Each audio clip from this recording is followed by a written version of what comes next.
we got oxygen into channel 1, CO2 into channel 2. Okay. And you notice on here, you can choose channel 1 and 2 there. So when these buttons are out, you're on the top words. When it's in, you're on the bottom. Okay, so right now we're on channel 1. And we know that right now there's a good voltage coming out of that oxygen analyzer. There's nothing coming out of the CO2, it's reading 0. So we got a signal here on the oxygen channel, but the thing is we can't measure that because we don't know where 0 is. Yeah. Right, so what you do is you take this input coupling switch and go to 0, and somebody zeroed it. And we put this down to the bottom line. When you go to ground here, any voltage input's cut out and there's a 0 voltage on that channel. So we've set our 0. If you go to AC, nothing happens. These things put out DC voltage signals. So if you go there, we're picking up a signal. Now what you want to do is you always want to choose the highest sensitivity possible, like move this thing up the screen as far as you can. So if I start down there, this is better, better, better. There I'm off scale. Yeah. So my best setting's here. Because if I'm down here at 5 volts per division, I count 0.4 divisions. It's really inaccurate. So this is our best setting. So we got 1, 2, 3, 4. 4.3 divisions roughly. Okay. Each of those nicks is 0.2 divisions. Each big square is a division. And then, so it's number of divisions times this voltage setting here, which gives us a total signal. Yeah. And this is 0.5 volts, but it's better to think in millivolts, so that's 500 millivolts. Yeah.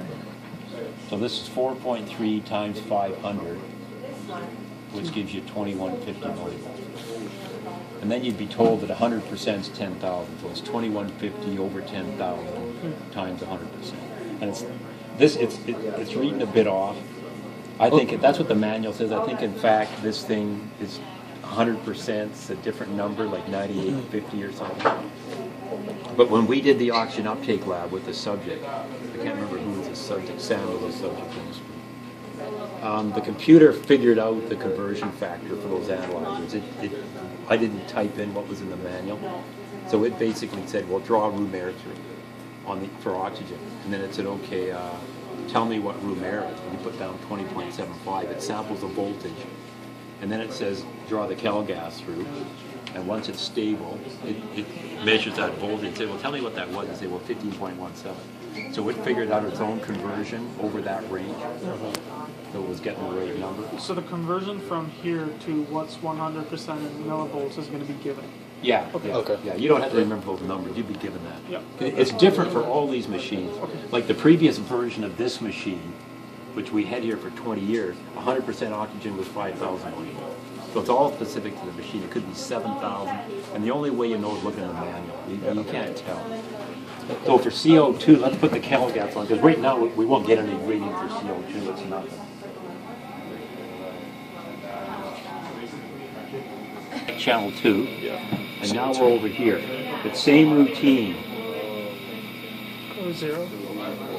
Yeah, we zero it, go to ground. Somebody's already been nice and zeroed it for us. Sorry, once you went to ground, you changed the position there? Change this one, because now we're on channel 2. Okay, yeah. Okay, so now we go back to DC. There's our signal. We can make it better, I think. Go to there. That's the best we're going to get. So that's 1, 2, 3, 4, 5. Is that 5 right on? Pretty close. 5 divisions times 500 millivolts per division, 2,500. On this guy, 10% CO2 is 5,000. So it'd be 2,500 over 5,000 times 10%. So this is reading 5%. 5%. Pretty close to that. Okay.